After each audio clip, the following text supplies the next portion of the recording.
नमस्कार। मैं डॉक्टर रमानिवास शर्मा रमन अपने यूट्यूब चैनल पर साइंस और टेक्नोलॉजी का फुल लेंथ टेस्ट लेकर के टिश्यू पर आज आपके सामने। बच्चों, पिछले कई दिनों से हम लोग टिश्यू पढ़ रहे थे और करीब करीब टिश्यू पर हमने 11 थ्योरेटिकल सेशन किए। हर टिश्यू के बारे में पढ़ा और हर टिश्यू को पढ़ाने के बाद, आपको याद करने के बाद, अब बारी है ऐसे सवालों की जो आपके आने वाली परीक्षा, जो कॉम्पिटिटिव एग्जाम है, चाहे वो नीट हो, स्टेट पीएससी हो, यूपीएससी हो, पीएनएसटी हो, कोई भी परीक्षा हो, उसमें सवाल कैसे पूछे जाएंगे, अब बारी उसकी। आपने कितना पढ़ा पिछले 11 वीडियो में, ये भी अब देखने की बारी। आज पहला पार्ट है, इसी तरह के कई पार्ट एमसीक्यू के भी होंगे। आज हमने उन सवालों को शामिल किया जो मुख्य रूप से उतक पर आधारभूत सवाल है। इन बेसिक सवालों को आपके सामने रखेंगे। एक एक सवाल आपके सामने आएगा, उसका जवाब आपको कमेंट सेक्शन में करना है और जब आप कमेंट सेक्शन में उसका जवाब कर लोगे तब हम उसका दूसरा सवाल आपको देंगे। सवाल हिंदी और अंग्रेजी दोनों में है। हम सवाल को हिंदी में भी और अंग्रेजी में भी पढ़ेंगे। तब तक आप कमेंट सेक्शन में उसका जवाब कीजिएगा और फिर उसका जस्ट सवाल के बाद ही उत्तर हम आपको बताएंगे। क्यों उत्तर यही होगा, इसका एक कंप्लीट डिस्कशन, थ्योरेटिकल डिस्कशन भी आपके साथ साझा करेंगे। बच्चों, चैनल को सब्सक्राइब करना, चैनल को लाइक करना और चैनल को शेयर करना, यह आपकी जिम्मेदारी है। और दूसरी प्रमुख बात, जो बच्चे हमारे साथ 11th 12th वाले जुड़ते हैं, जो नोट्स बनाते हैं या जो उनकी परीक्षा में आता है, अथवा जो बच्चे जो यूपीएससी या पीएससी की आंसर राइटिंग करने जा रहे हैं, उनके लिए भी हमने इस सेशन को जोड़ा है। और 2-3 सवाल हमने जो टिश्यू पर विगत 10 वर्षों में पूछे गए हैं, उन सवालों को भी लिखा है। शब्दों की सीमा नहीं तय की है, पर लिखने का तरीका कैसे आपको लिखना है, ये सवाल भी आज के सेशन में हम शामिल करेंगे। तो बच्चों, सेशन की शुरुआत और पहला सवाल आपके स्क्रीन पर ये रहा। The cells of cork and dead. पहले सवाल की बात कर रहे हैं बच्चों। The cells of cork are dead and have a chemical in their walls that makes them impervious to gases and water. The chemical is that is lignin, that is suberin, that is cutin, that is wax. Cork की कोशिकाएं, जो ढक्कन लगता है, पुरानी शीशी जो वो होम्योपैथी वाली देते हैं, उसके ऊपर एक ढक्कन लगता है, वो ढक्कन कार्क का होता है और कार्क की कोशिकाएं मृत होती हैं। सवाल को समझिएगा कि कार्क की कोशिकाएं मृत होती हैं और उनकी दीवालों में एक रसायन बनता है जिससे ना तो गैस बह सकती ना पानी बह सकता,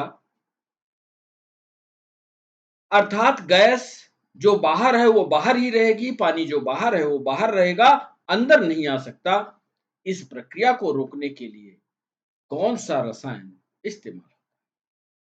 कई परीक्षाओं में यह सवाल पूछा गया है, आपको बताना है सही जवाब क्या है। क्या वो लिग्निन है, क्या वह सुबेरिन है, क्या वह क्यूटिन है, क्या वह मोम है?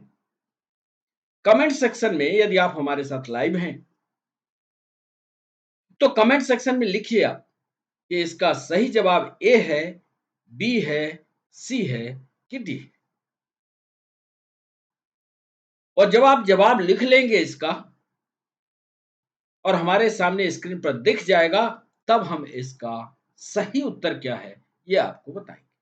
फिर से एक बार सवाल को पढ़ देते हैं कि कार की कोशिकाएं मृत होती हैं और उनकी दीवारों में एक रसायन होता है जो गैसों और पानी के प्रति अभेद्य बनाता है। वह रसायन लिग्निन है, सुबेरिन है, क्यूटिन है या मोम है। और बच्चों, इसका सही जवाब ये रहा। और सही जवाब इसका होता है सुबेरिन।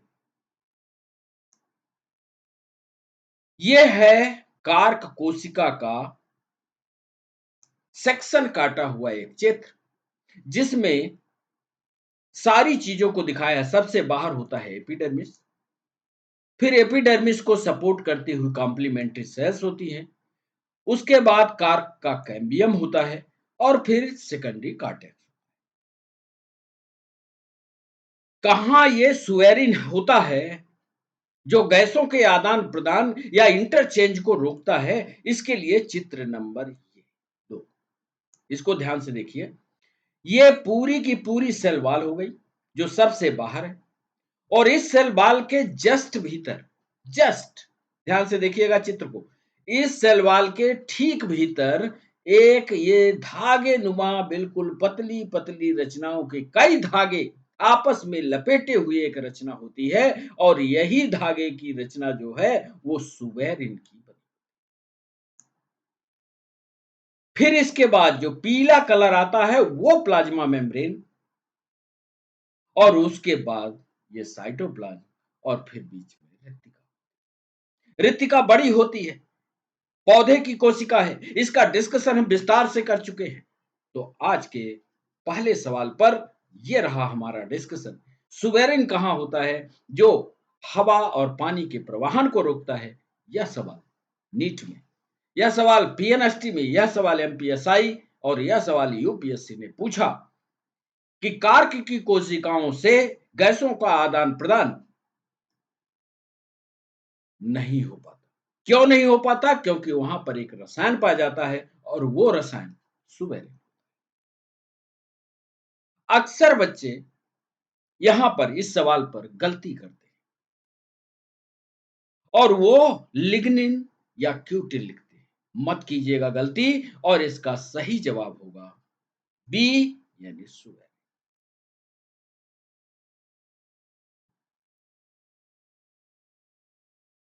इसको मोटा किए देते, सुबेरिन करेक्ट आंसर। समझ गए आप? डिस्कशन में कोई कमी ना रह जाए, इसलिए अब तो यदि एक बार आपने सवाल का अध्ययन कर लिया है तो ये सवाल फिर आपको कभी नहीं भूलेगा, चित्र भी याद रहेगा, दिमाग में आपके बात भी रहेगी। सुबेरिन होता कहाँ है? कोशिका भित्ति होती है, और कोशिका के अंदर धागे नुमा रचना की एक, दो, तीन, चार कई परत लगी होती है। फिर इसके बाद प्लाज्मा मेम्ब्रेन होती है, फिर इसके बाद साइटोप्लाज्म। तो ये था पहला सवाल, और आशा है कि आपको ये सवाल समझ आया होगा। चलते हैं दूसरे सवाल की ओर। और बच्चों, दूसरा सवाल आपके स्क्रीन पर ये रहा। The flexibility in plants is due to a tissue called. सब कुछ पढ़ाया है, जितने 11 वीडियो हमने लाइव किए हैं, आपके साथ साझा किए हैं, और जो बच्चे नहीं पढ़ पाए हैं उनको बैक जाना चाहिए, वो वीडियो सारे पढ़ने चाहिए। छोटे छोटे वीडियो हैं, 30-30, 40-40 मिनट के। एक दिन में आप यदि उसको पढ़ लेंगे तो सारे उत्तर आपको बनेंगे। आज तो सवाल आधारभूत सवाल है, इसके बाद जो दूसरा सेशन लाएंगे तो थोड़ा कठिन सवाल होंगे। The flexibility in plants is due to tissue is called, that is chlorenchyma, that is parenchyma, that is sclerenchyma, that is cholenchyma. पौधों में जब तूफान और आंधी आती है तो पौधे नहीं टूटते, इधर उधर आंधी तूफान से झुक जाते। कारण बताओ? क्लोरेंकाइमा का कारण है, पैरेंकाइमा का कारण है, स्क्लेरेंकाइमा का कारण है, कोलेंकाइमा का कारण है। अलग अलग प्रकार से हमने आपको इसकी थ्योरी पढ़ाई है। आप कमेंट सेक्शन में इसका जवाब कीजिए। और ऐसा मत कीजिए कि कमेंट सेक्शन में ना लिखें, जो भी आता हो आपको लिखिएगा जरूर। फिर ये देखिएगा कि आपकी तैयारी किसी कॉम्पिटिटिव एग्जाम के प्रति कितनी बेहतरीन है। और हमको भी पता लगेगा कि जितने सेशन हमने 11 के 11 लगाए, उसको आपने कितनी ईमानदारी से पढ़ा। बच्चों, दूसरा सवाल, जिससे पौधों में लचीलापन आता है, उसका सही जवाब होगा कोलन काइमा। जब हम थ्योरी पढ़ा रहे थे तो ये चित्र बनाया, याद आया आपको? इसकी जो कोशिका थी, थिकनेट कॉर्नर्स थे, मोटे मोटे कोने थे, और ये कोने जो है ये पैक्टिन के बने। बाकी सब कुछ वही है, कोशिका है तो बैकूल हो गई, सेल वॉल होगी, सब कुछ वही होगा, प्रोटोप्लाज्म का सब कुछ होगा। हमने लिखा collenchyma tissue is specialized to provide flexibility to various parts of the plant like petiole, like stem, since they are non-lignified. It allows for easy bending without break. जब तक लिग्निन की मात्रा, ध्यान रखना, इस बात को भी यही समझा दिया है कि जब तक लिग्निन की मात्रा इकट्ठी नहीं हो जाती, तब तक किसी भी पौधे के किसी भी पार्ट में लचीलापन बना रहता है। और जैसे ही लिग्निन का डिपोजिशन हो जाता है, पौधा मजबूत और ठोस हो जाता है, कठोर हो जाता है, और फिर वही टिश्यू स्क्लेरेंकाइमा में परिवर्तित हो जाता है। ये सारे के सारे डिस्कशन हम पिछले 11 वीडियो के किसी न किसी पार्ट में किए होंगे। उसको बेहतरीन से पढ़ना और इसका सही जवाब बताना कि साहब इसका सही जवाब कोलन काइमा। कंफ्यूज करने के लिए क्लोरन काइमा भी लिखा था। बहुत सारे बच्चे इस पर भी टिक कर गए होंगे, साहब ए होगा, कोलन काइमा होता है। इसकी स्पेलिंग चेक करना, कोलन काइमा। क्लोरन काइमा कहां होता है? क्लोरोप्लास्ट वाले हिस्से, खाना बनाने वाले में क्लोरन काइमा। आइए दूसरा सवाल, जिन बच्चों से बन गया बहुत अच्छी बात, सारा वीडियो उनने पढ़ा होगा तो ये सवाल बन जाएगा। हर सवाल में ट्रिक पकड़ना, कहां हम उस ट्रिक को शामिल करते हैं जब आपसे बनता हुआ उत्तर आप गलत करते हैं। बच्चों, आपके स्क्रीन पर आने वाला है अब तीसरा सवाल। गुर्दा जानते हो, किडनी जानते हो, पहले हिंदी में पढ़ते हैं सवाल को कि गुर्दे की नलिकाओं, लार ग्रंथियों की नलिकाओं, नलिकाओं की बात कर रहे हैं, ट्यूब्यूल्स की बात कर रहे हैं, कि परत में मौजूद ऊतक है। गुर्दा की बात नहीं कर रहे, गुर्दा की नलिकाओं की बात कर रहे हैं। सोच लेना तब जवाब करना, क्योंकि पक्का है कि आप उत्तर गलत करने जा रहे हो। यही हमने वो सवाल दिया है कि आप उत्तर गलत करो, लेकिन सोच समझ कर जब जवाब करोगे तो उत्तर गलत नहीं होगा, क्योंकि इसको भी हमने पढ़ाया। The tissue present in the lining of kidney, tubules and ducts of salivary gland. ये पीएनएसटी का सवाल। That is squamous epithelium, that is glandular epithelium, that is cuboidal epithelium, or that is columnar epithelium. जो भी सही जवाब हो आप comment section में लिखिए। ए सही है, बी सही है, सी सही है या डी सही है। कमेंट सेक्शन का उपयोग करते हुए सही जवाब बताइए, फिर हम आपको उत्तर दिखाते हैं। नलिकाओं को ध्यान में रख करके करोगे तभी ये उत्तर बनेगा। और बच्चों, इसका सही जवाब होगा, सही जवाब है क्यूबॉइडल एपिथेलियम, यानी घनाकार, यानी सी। अब आपने क्या किया, किस आधार पर किया, ये आप अपने दिमाग पर सोचिए।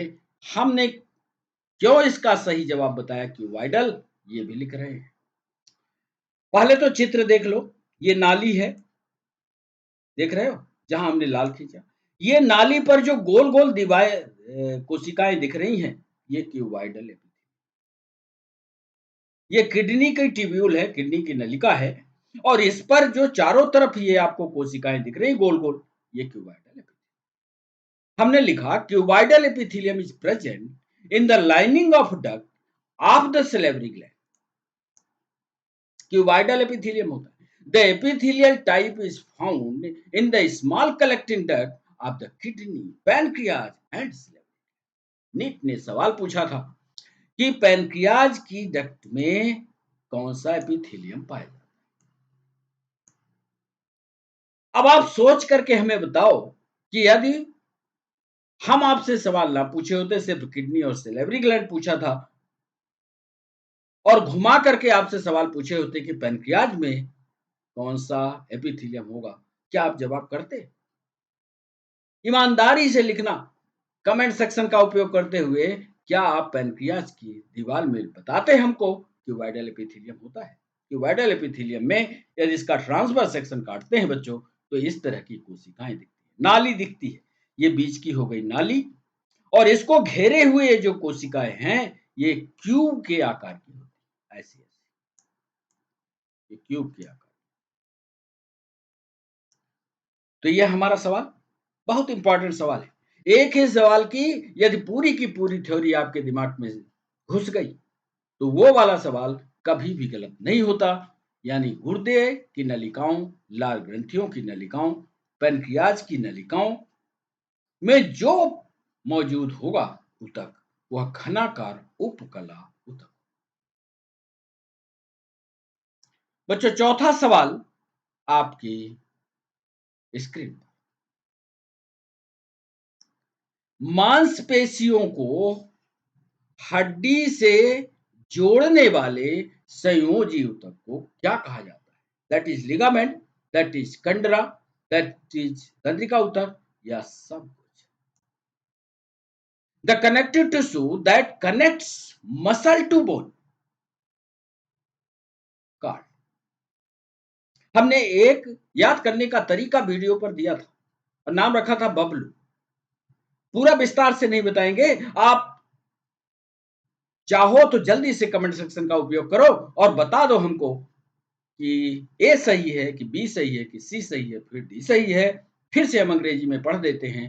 The connective tissue that connects muscle to bone is called ligament, that is called tendon, that is called nervous tissue, that is all of the above. यहां भी गलती करने जा रहे हो, सोच लेना, और नहीं किया तो इसका सही जवाब होगा बच्चों चौथे सवाल का टेंडन,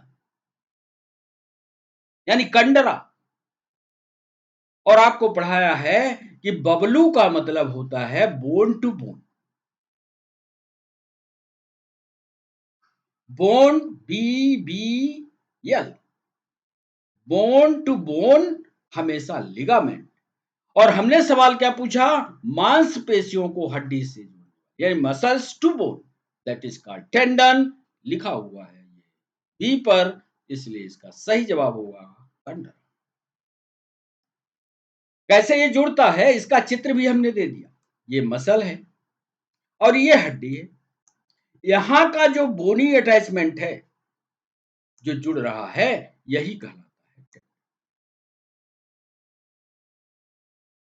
बच्चों, पांचवा सवाल आपके screen. The tissue that helps in the movement of our body are. सोच समझकर सवाल को पढ़ लीजिएगा, यहां भी गलती करने जा रहे हो। The tissue that help in the movement of our body are muscular tissue, are skeletal tissue, are nervous tissue, are all of the above। Hindi में भी पढ़ते हैं। हमारे शरीर की गति में सहायता करने वाला ऊतक कौन सा है? मतलब जो हम चलते हैं, एक स्थान से दूसरे स्थान पर जाते हैं, क्या उसमें मांसपेशी ऊतक मदद करता है? क्या उसमें कंकाल ऊतक मदद करता है? क्या उसमें तंत्रिका ऊतक मदद करता है? क्या तीनों ऊतक मदद करते हैं? बताओ बताओ। कमेंट सेक्शन में आपको जल्दी से बताना है, और जल्दी बताया तो उत्तर गलत, थोड़ा सोच करके बताओगे तभी उत्तर सही होगा। निक ने सवाल पूछा, the tissue that help in the movement of our body are muscular, skeletal, nervous and all. भाषा को हमारे शरीर की गति में सहायता, गति में सहायता, बार बार हम आपको प्रेशर दे रहे हैं किसी बात पर, गति में सहायता। तो बच्चों इसका सही जवाब होगा, बताएं, इसका सही जवाब होगा मस्कुलर टिश्यू, यानी ए इसका सही जवाब है, यानी मांसपेशी। ज्यादातर बच्चे कंकाल भी लिख डाले, पर सही जवाब गति में जो सहायता करता है वो मस्कुलर होता है। मस्कुलर जो होता है वो विसरल, स्केलेटल और कार्डियक मसल, ये सारे मसल्स पढ़ाया है, इनकी विशेषताएं पढ़ाई है। Tissue responsible for the movement in our body in muscular. बिना मस्कुलर टिश्यू के सारी चीज है, हड्डी भी है, कंकाल भी है, सब कुछ है, लेकिन उसमें यदि गति लानी होगी तो उसके लिए एक तंत्र जिम्मेदार होगा, और वो तंत्र मस्कुलर टिश्यू कहलाएगा। This is comprised a thin cylindrical muscular fibre. These fiber contract to move the part of body and length or comes to its original when part। अब यहीं पर हमारे दिमाग पर चल रहा था कि एक सवाल और पूछ ले कि ये जो मूवमेंट हुआ हमारे हाथ का, इधर से इधर हमने हाथ किया, यहां पर वॉलेंट्री मसल काम कर रही थी कि इनवॉलेंट्री? इसका भी जवाब आप दोगे। हम पूछेंगे स्ट्राइप्ड मसल काम कर रही थी कि अनस्ट्राइप्ड? इसका जवाब, यदि जवाब आता है तो कमेंट सेक्शन में लिखकर बताओ। बच्चों अगला सवाल आपके स्क्रीन पर ये रहा। छलनी नलिकाएं, अंग्रेजी में इसको सीव ट्यूब कहते हैं, एवं सहचर कोशिकाएं, अंग्रेजी में इसको कंपेनियन सेल कहते हैं। ये चित्र बना करके जब हम टिश्यू पढ़ा रहे थे तब आपको समझा। छलनी नलिकाएं एवं कंपेनियन सेल्स किसमें पाई जाती हैं? मध्य प्रदेश पीएससी का सवाल। छलनी नलिकाएं एवं सहचर कोशिकाएं उपस्थित होती हैं किसमें? क्या वो जाइलम में है, क्या वो फ्लोएम में है, क्या कार्क में है, क्या कैम्बियम में है? Sieve tubes and companion cells are present in xylem, phloem, cork और कैम्बियम। सही जवाब कमेंट सेक्शन में कीजिए और बताइए कि इसका सही जवाब क्या है। जल्दी किया करिए, कमेंट सेक्शन में बताने में विलंब मत कीजिए, और सभी लोग बताइए। ऐसा नहीं कि साहब हम तो सुन रहे थे, सुन नहीं रहे थे, बन ही नहीं रहा था, स्वीकारो। और सही जवाब क्या होगा? इसका सही जवाब होगा बच्चों फ्लोएम। फ्लोएम में ही ये रचनाएं पाई जाती है। देखो, sieve plate, sieve tube, companion cell, जिससे नाली का निर्माण होता है, और वो नाली दोनों तरफ प्रवाहन करती है। जाइलम में ऐसी कोई नहीं है, वो सिर्फ एक नाली होती है, एक दिशीय प्रवाह दिखाती है। इसलिए इस सवाल का सही जवाब फ्लोएम होगा। फिर से एक बार सवाल देख लो, सही जवाब होगा phloem. Sieve tubes and companion cells are present. बच्चों 7वां सवाल आपके स्क्रीन पर ये रहा। तने का आकार, सवाल को समझो, स्टेम है, तने का आकार चौड़ाई में, मतलब विड्थ में बढ़ता है, शिखर विभाज्योतक, इंटरकैलरी मेरिस्टेमेटिक, प्राइमरी मेरिस्टेमेटिक या पार्श्व विभाज्योतक। The size of the stem increases in the width due to apical meristem, due to intercalary meristematic, due to primary meristematic, due to lateral meristematic। सही जवाब कमेंट सेक्शन में करके हमें बताओ 7वें सवाल का सही जवाब क्या है। लिखो ABCD और यह भी बताया करो, कोशिश करो बताने की क्यों। आप तो जल्दी से टाइप कर लेते हो ना, जल्दी से टाइप कर लेते हो तो बताओ क्यों, क्यों नहीं हो सकता एपिकल, क्यों नहीं हो सकता इंटरकैलरी। और बच्चों इसका सही जवाब होगा लेटरल मेरिस्टेमेटिक यानी पार्श्व विभाज्य। डी इसका सही जवाब होगा लेटरल मेरिस्टेमेटिक।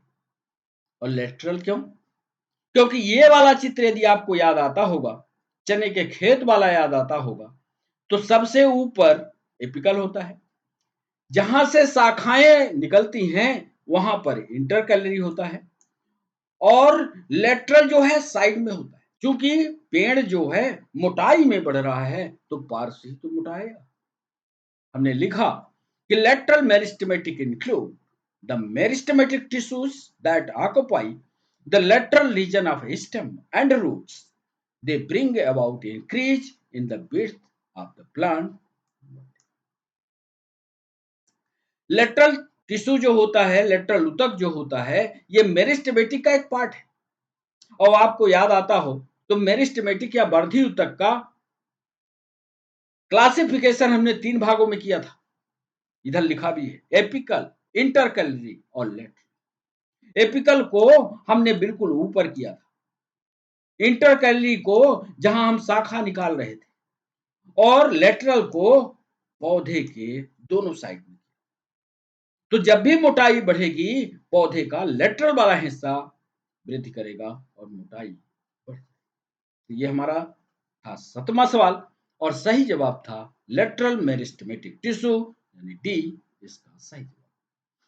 जब भी टीएस इसका काटोगे तो ये वाला टीएस काट करके देखना, ये मोटा हो जाएगा और पौधा मोटापे की ओर।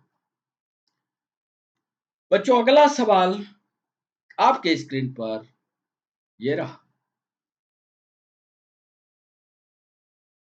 अच्छे से देखो। और जब तक हम पढ़ते हैं तब तक आपको उत्तर तो कर ही देना चाहिए। इस सवाल पर हमने पूछा कि cartilage and bone are types of.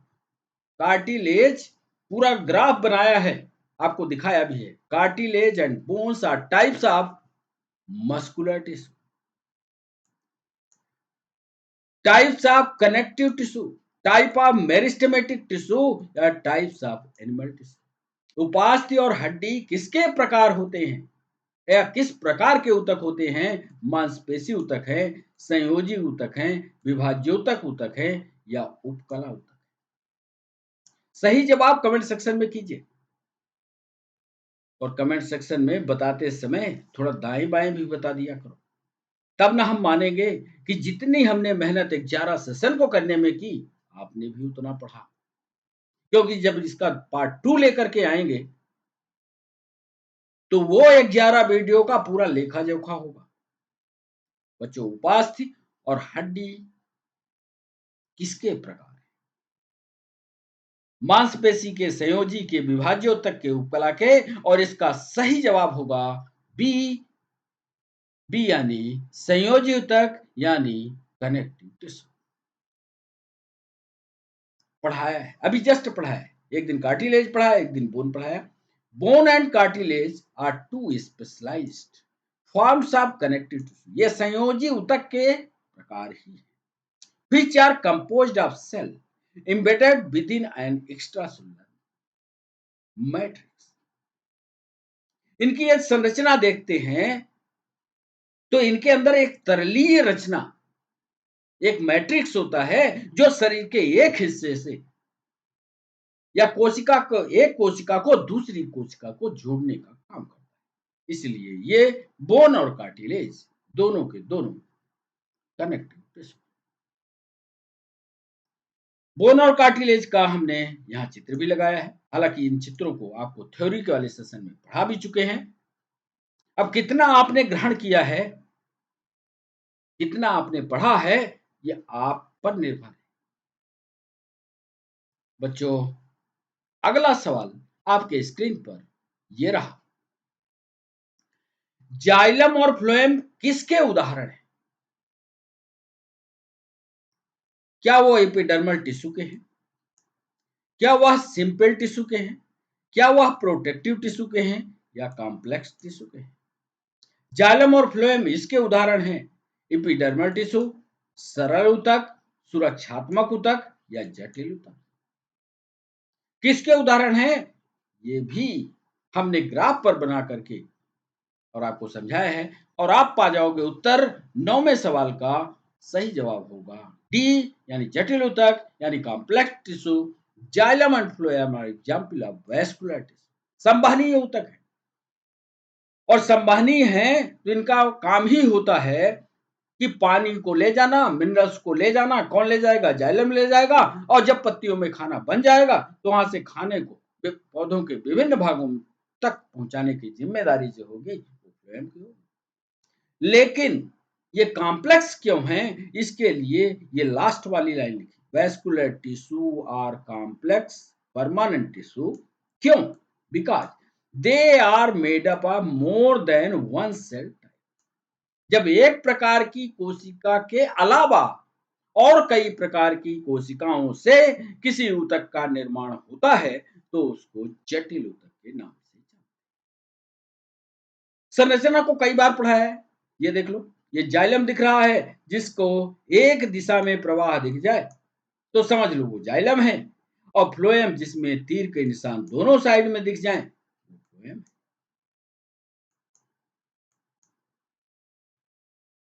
बाकी संरचना को उन 11 वीडियो पर वापस जाइए और उसको बच्चों, ऑब्जेक्टिव सेशन का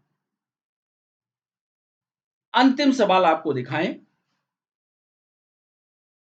और फिर इसके बाद आंसर राइटिंग कैसे करवाई है ये भी अभी आपको दिखाना है।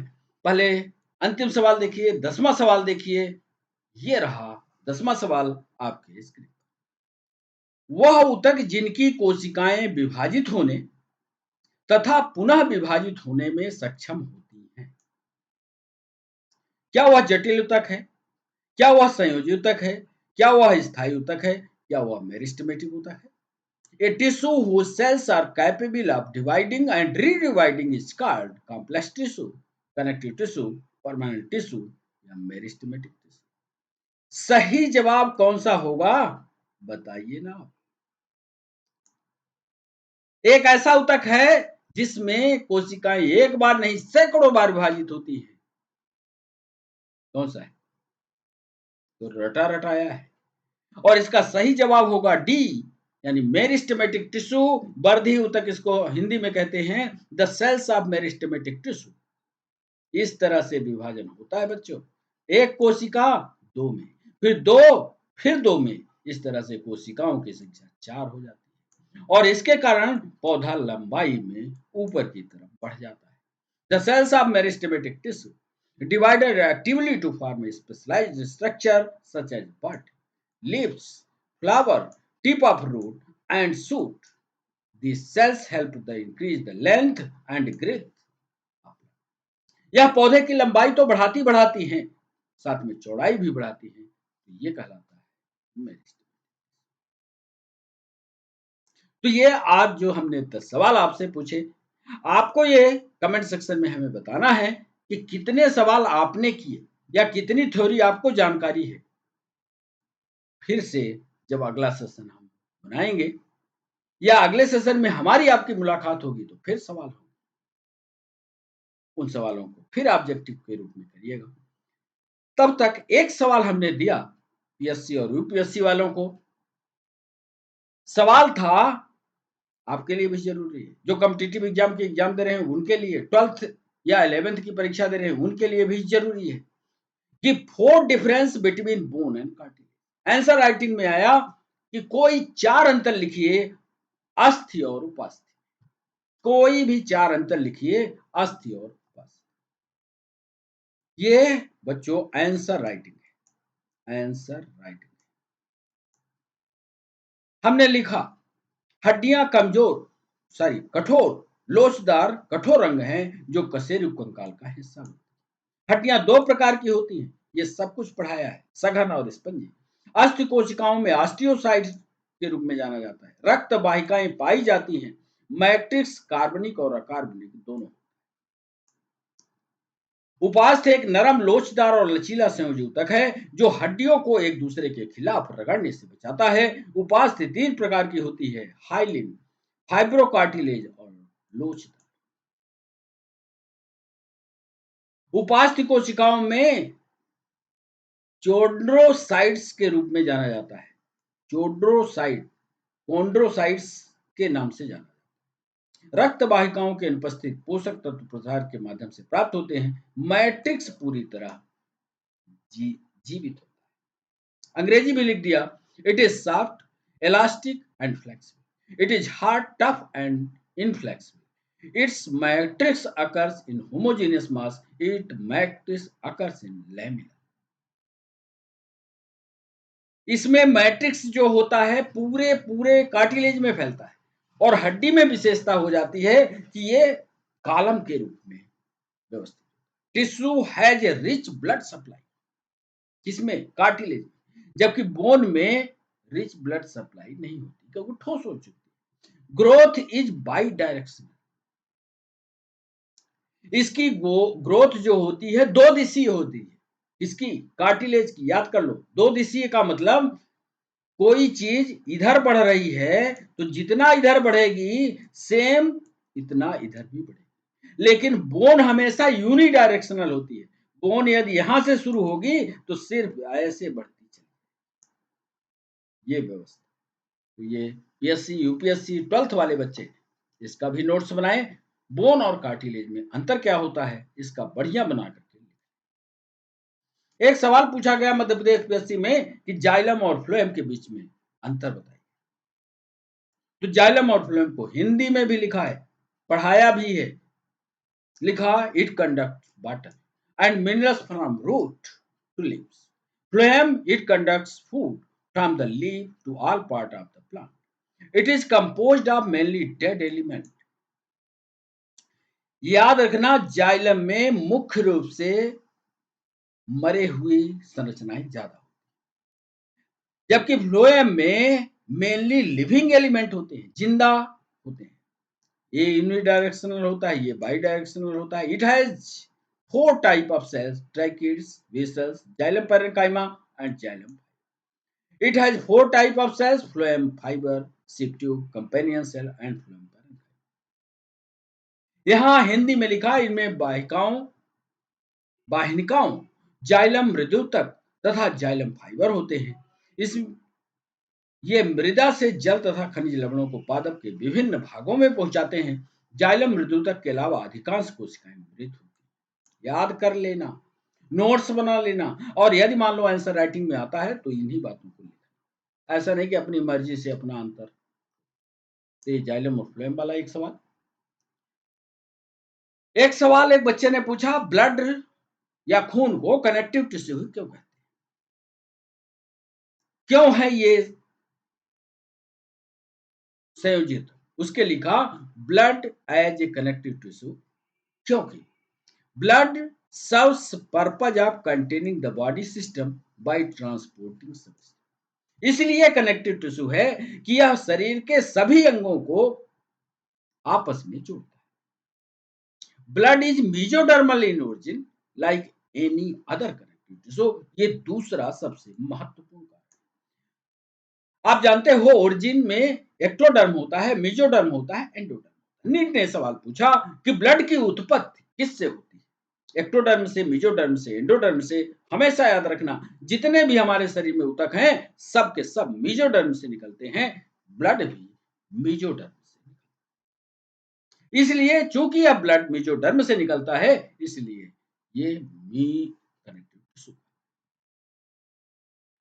एक और सवाल, पैरेन्काइमा जो होते हैं किस क्षेत्र में स्थित होते हैं? पैरेन्काइमा याद आया? Parenchyma, collenchyma, क्लोरेन्काइमा। पत्ती वाला ऊतक, पैरेन्काइमा ऊतक पत्तियों पर पाए जाते हैं। ठीक।